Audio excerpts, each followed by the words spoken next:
everybody. My guest today is Mickey Kropf. He is a longtime friend, a former teammate, a Harvard alum, and a former member of the Detroit Tigers organization. He actually caught Justin Verlander. How's it going, Mickey? That's going well, thank you. So, Great. what was catching Justin Verlander like? Easy. So, look, I was a free agent signee. I mean, I would have paid them to play, right? That's the context. And I made it through a rookie ball season, and they brought me back to catch bullpens, frankly, in the next spring training. But, you know, it was like fantasy camp for a fan like myself. And so, you know, mostly I'm catching these guys that are throwing like 93-mile-an-hour sliders that go the wrong way, right? or the fastball that may run or it may cut and you don't know which way, right? It's going to go. They just don't have it figured out yet, and that's like 95, 96. So Verlander was a dream. He's a college guy. He had really tight mechanics. It was just easy. So really, I only caught him in bullpens. I didn't catch him in a live game or an inter squad or anything. But put the glove there. He'd pop it right there. He would, he might be running a two-seamer at you, or it might be that kind of 12-6, whatever, starts here, ends down here, but he just had that touch. And he actually wasn't even technically a pro player yet, if I recall correctly. I think he was drafted number 1. I think it was probably a Boris deal, sat it out. So this was his first year. I think he finished that year in the big leagues. He's just that damn good. But yeah, man, it was a dream. And by the way, I had like Pudge catching next to me, go out drinking with Maglio Ordonez. I mean, the wedding rings come off at some point in the night for those guys. It was fun. Oh God, I don't know if you want to name drop. I might have to blur out the name. I have to edit. I didn't say who. There were a lot of big leaguers out there. Mags was just kind enough to buy the drinks. That's all I'm saying. and what was playing in the Tigers organization like? What are some of the behind the scenes things that shocked you about being in a professional camp? Showering with those guys? No, I don't know. I mean, it was look, I mean, I think the drill going in. I mean, I was a college guy. I mean, so I knew I was the help, and I was lucky to be there. You start seeing some of the things where prospects and prospectos, they're getting kind of special treatment. They're getting extra chances. The other guys are sort of, rotated around to support them. That said, man, when I was playing, when I got a chance to play and I played well, I got to keep playing. And I mean, I don't know if every organization does that sort of thing, but had I actually, continued with that sort of performance, I think there's a chance, I could have actually have made it, or at least made it up, through the system. So I was a little bit surprised to see that it actually was a little bit meritocratic. It wasn't just centrally controlled, but it is mostly centrally controlled. Yeah, and then, I guess one other point, I mean, this has been covered in the last few years, but it is just a hard life to be a minor league guy, or even to be one of those minor league guys that kind of makes it and comes back down, and then makes it and comes back down. It's hard to hold down any kind of real work in the off season. So, and then, your income kind of varies throughout the year. You're waiting for those checks to come in. Meal money during spring training is a big deal. That was kind of interesting to see. And then maybe the last thing I'd say is just like the hand down that those guys, would often provide. So you'll see some of the stories they'll get out, but a lot of them don't. I mean, the guys that have made it, they've had maybe they're on that second or third big league contract, and they're doing things like buying the clubhouse manager a new car. And, they don't want any PR for that. They just think it's the right thing to do, and they want to give back, or they're doing something good for their hometown back in the DR, or whatever it may be. Actually, one more thing that reminds me, at least when I played, the groups, it was pretty fractured. I was a guy who kind of went between the different groups. I learned to speak some Spanish, and I used to hang out with a lot of the guys from the Latin countries, but it was like, the African-American guys hanging with the African-American guys, the white boys, country boys, hanging out with the country boys, and so on and so forth. And, I hope that doesn't persist today, period. And I hope it doesn't persist once they get to the big leagues. But, that was a little bit striking and surprising to see too. Word. Switching gears a little bit. You sent me a text last night, and it was not the first time that this happened, commenting on Alex Rodriguez's booth performance. I also agree with you, and I actually mentioned it on one of my podcasts. I think Alex Rodriguez, great athlete, great player, terrible color commentator. Your thoughts?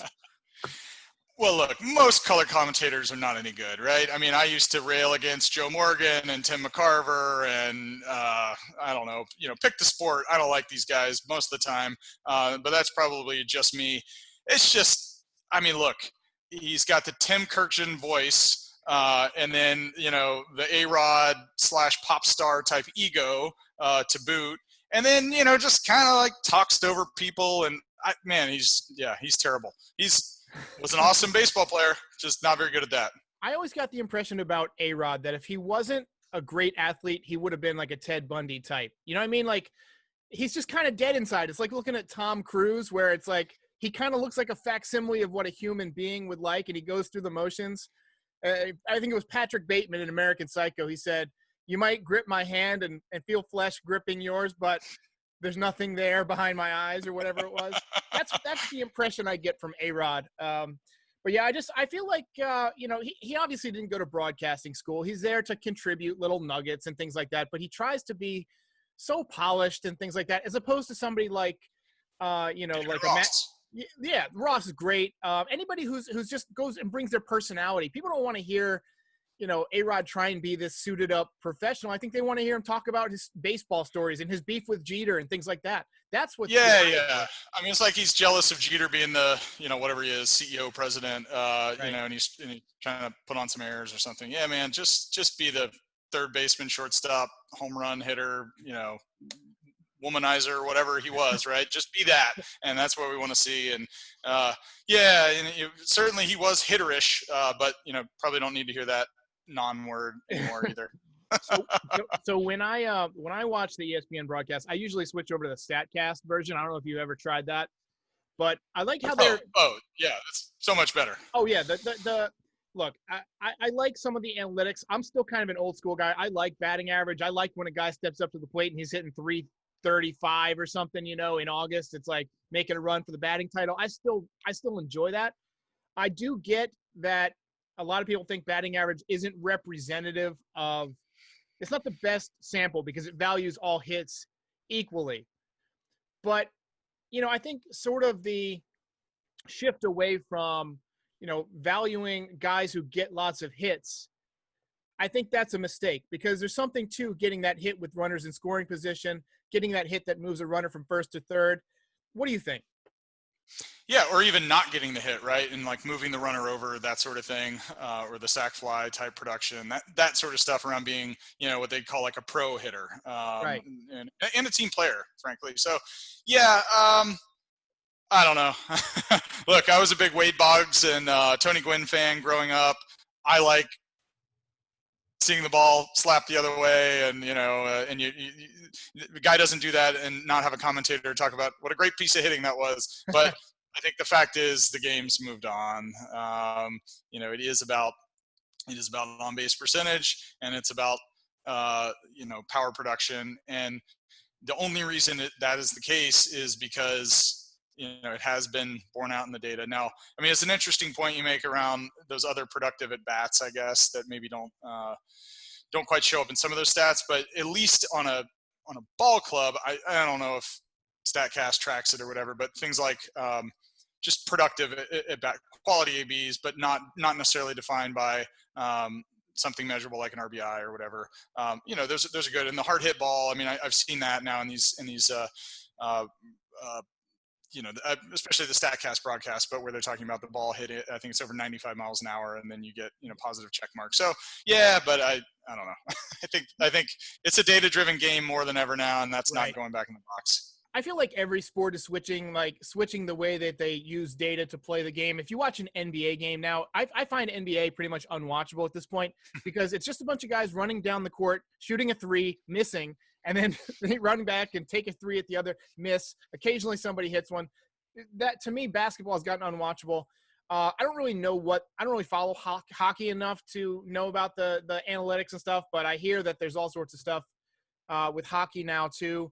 I feel like with baseball, I think that's one of the reasons that you've seen batting averages go down is just the way that they've changed with shifts and things like that. What are your thoughts on possibly eliminating the shift? Maybe making at least at the beginning when the pitcher's about to deliver the ball at the beginning of the play, as you will, two fielders on either side of second base. That's the way I would do it personally. Yeah, I mean, I think with some of the changes we've seen in the last few years, I mean, I think even the casual fan, like I'd actually consider myself at this point, realize the rules are not set in stone. The game is evolving, and it can evolve, basically every single year. Furthermore, they can try out different things, and their sandbox seems to be minor league baseball at this point. But it's, for me, it's not the one, or it's probably not even top 5 sort of things I would go after.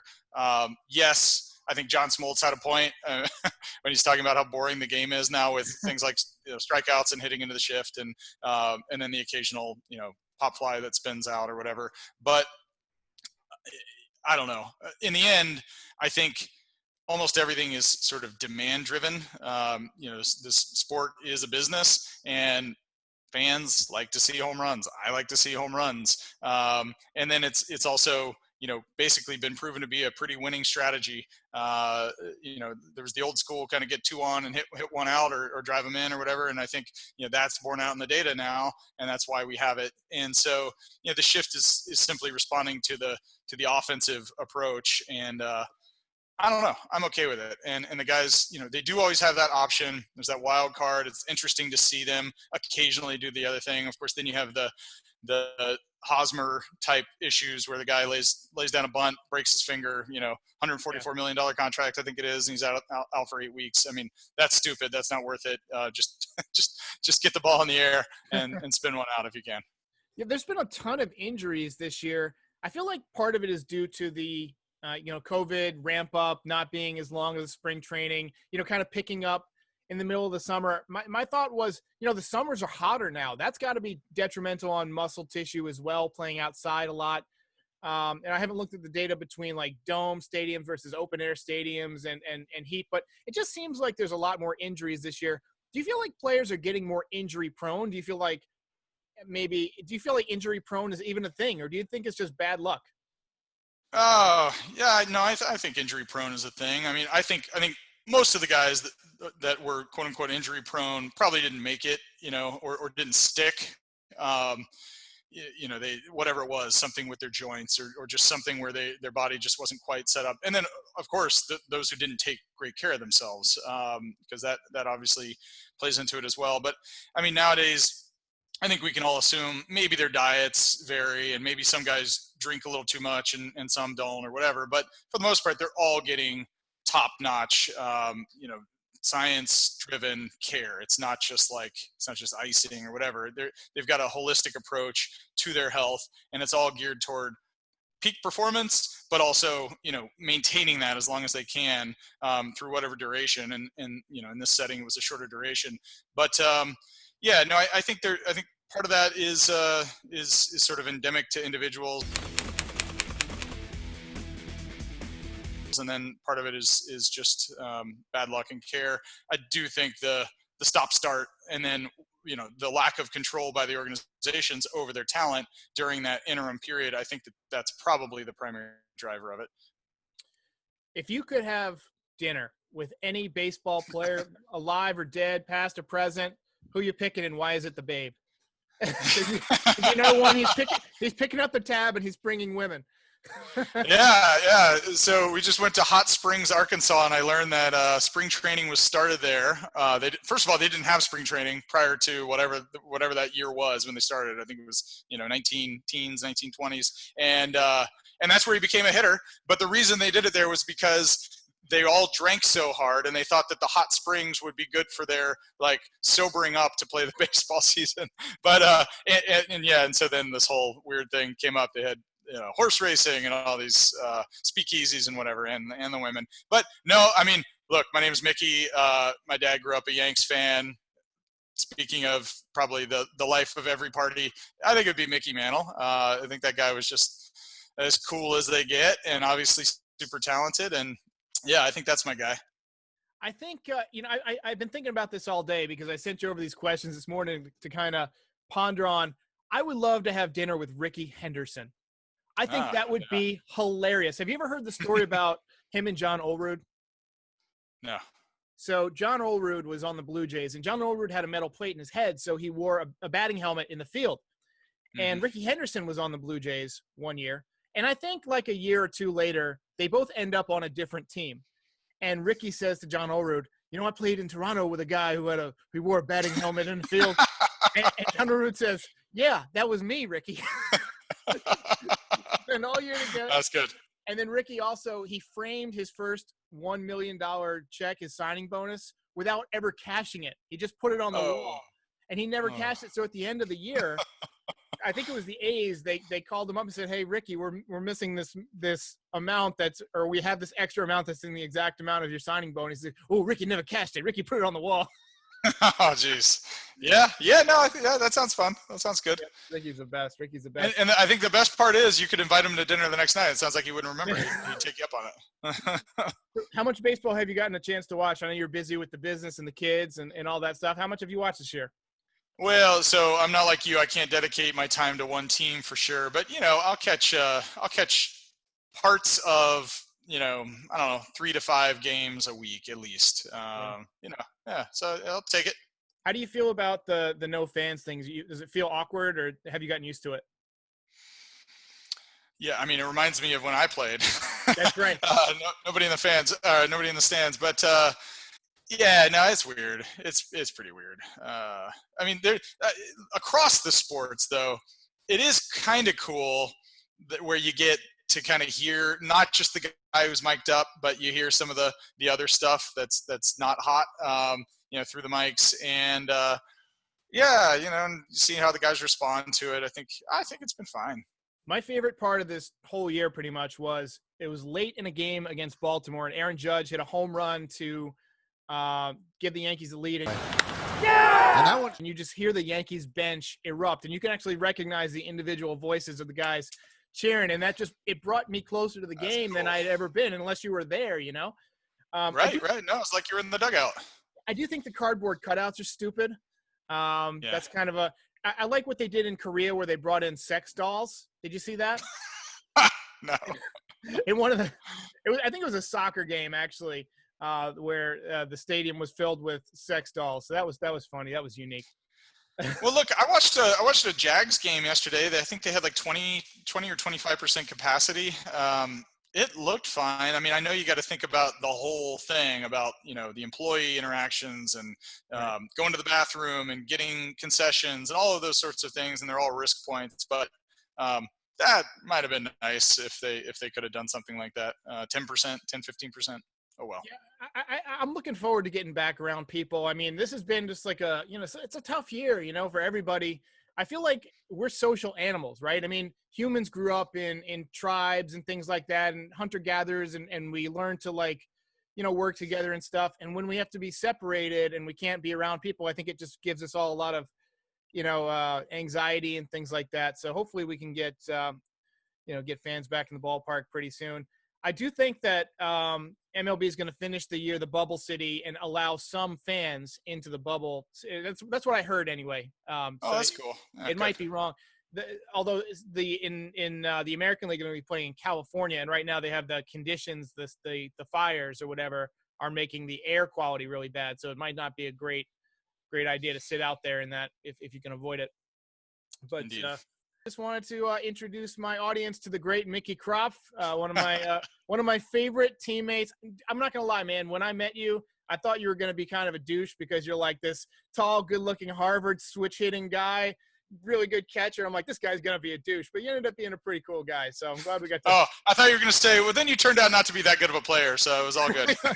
Well, honestly, Mickey, no. I think the thing with Mickey is your BAP, your batting average on balls in play was not great because you would hit line drives right at guys. You used to hit those screamers right at the right fielder, like at least once a game, and they would hang up there.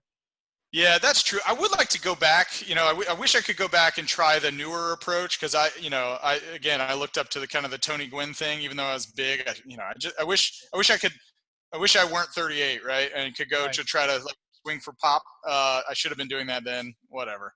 So Yeah, ship has sailed. my last year in this league that I play in, that's kind of the approach I took, and I still hit just one home run. I was like one a year for like the last 5 years.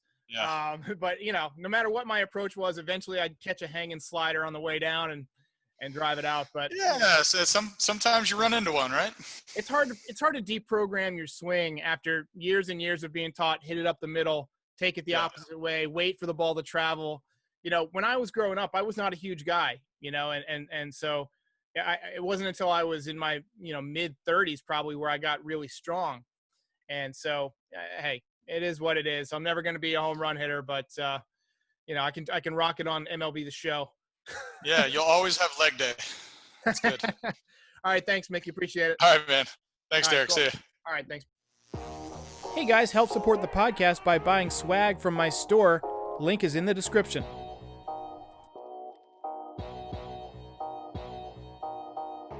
If you enjoyed this video, please like and subscribe.